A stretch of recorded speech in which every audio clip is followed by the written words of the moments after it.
sleeve, there's a lot of components to it. There's a lot of things that we have to do first before we actually attach the sleeve. First thing we're gonna tackle is the slit.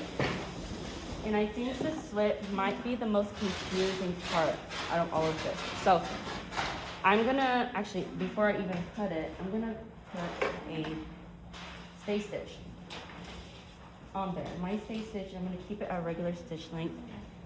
And I wanna do the slit first because I need this slit opening so that I can put my cuff around it. So my stay stitch is gonna be right next to the line. My glasses are fogging up. What's going on? And you're on notch 2.5. Yeah, so I'm on my regular stitch because it's so small that if I do a bigger stitch, it's gonna just stitch really, really fast, and I really just need it to hold my raw edges.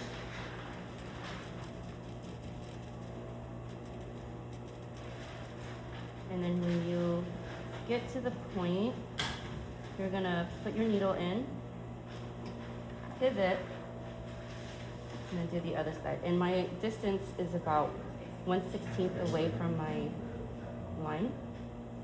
And that line is gonna end up being cut. Hey guys,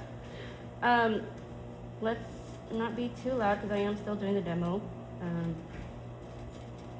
Okay, all the way down to the bottom of the edge. Now I have my stay stitch. I'm going to cut along that line.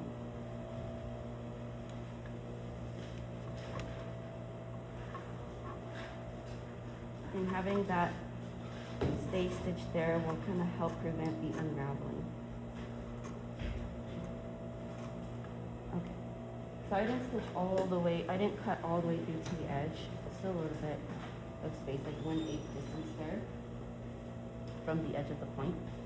And then now I'm gonna add my binding. This is my right side. And I'm gonna be attaching it to my left side. So to sew the binding, typically you would stitch one edge on the right side, but we're actually gonna stitch on the wrong side because we want the right side to have a nice clean stitch line. So I'm gonna start with the wrong sides facing the binding edge. I'm gonna pin that in place. So this is the very confusing part with the slits. When you get to the point of the slit, your edge of your binding isn't going to be completely on the edge. You actually want to shift it in just a little bit so that you can pivot and you won't have a lot of bunching here because your slit doesn't have any seams. You're working with like a flat area. So in order to prevent any bulking here, you don't want your edge of your binding to be very flush to that edge. So if I pin here, you guys can see that more visibly.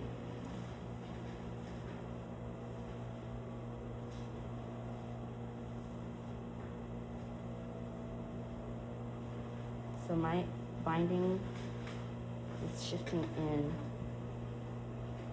a little bit. So from here, it's very flush, but then as it goes to the point, my binding starts to kind of space out a little bit. You guys see that? And then I'm gonna stitch one side at a time. So stitch this first, and then I'll pin the other side. And I'm gonna stitch right in the fold of the binding, which is at 1/4 inch seam allowance.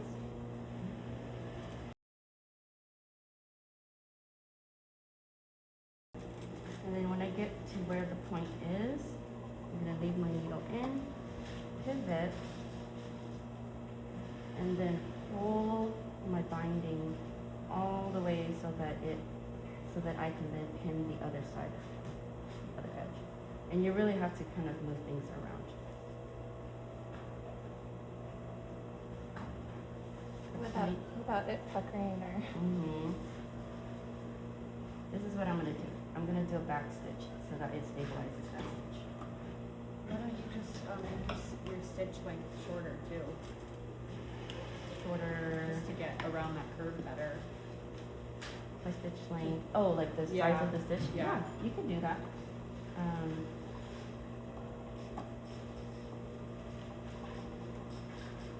So, I mean, I am okay with my stitch length, but if you're comfortable with the smaller stitch length because it's going to go slower, feel free to do that. The hard part is shifting all of these out. And I'm going to do this. I'm going to pull it out. I already did a back stitch, so I know that seam is going to stay there. And I'm going to do my other line separately because I don't want any of the bulkiness.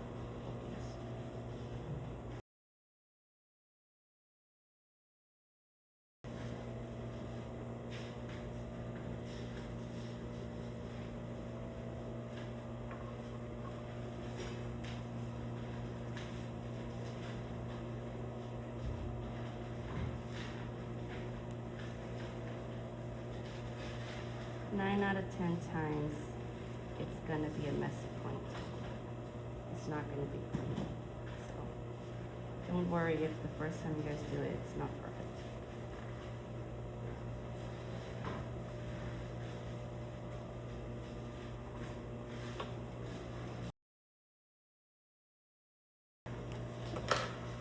Okay. That does not look great, but we're gonna try to fix it by doing our top stitch on the correct side. So now this is the facing, the right side of the fabric. I'm gonna fold the binding over my raw edge. And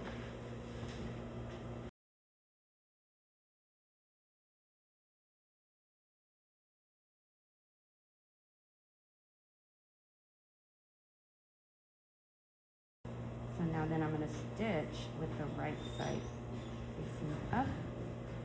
And that's a quarter of an inch or like 1/16th, Mhm. or you just between them? What do you mean?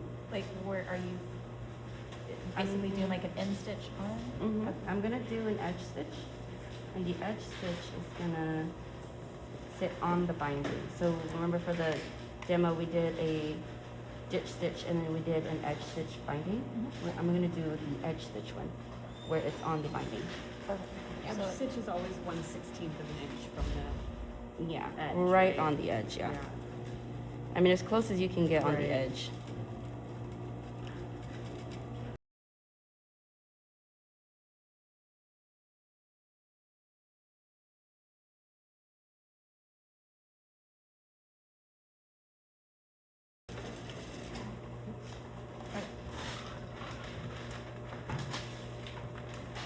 So the right side looks like this, nice and neat, but the underside is kind of all over. So as long as the right side looks nice, I'm not too worried about it. But now we have this little bump here. Let's try to get rid of it because it's just going to be really messy. So we're going to create a triangle stitch that is going to keep all of this in place. So it's just going to be a small triangle stitch here. And it's so small that it's probably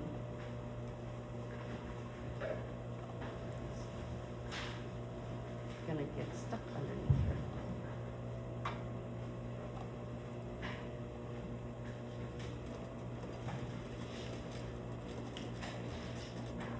I kind of just went over it 3 times. And snip away.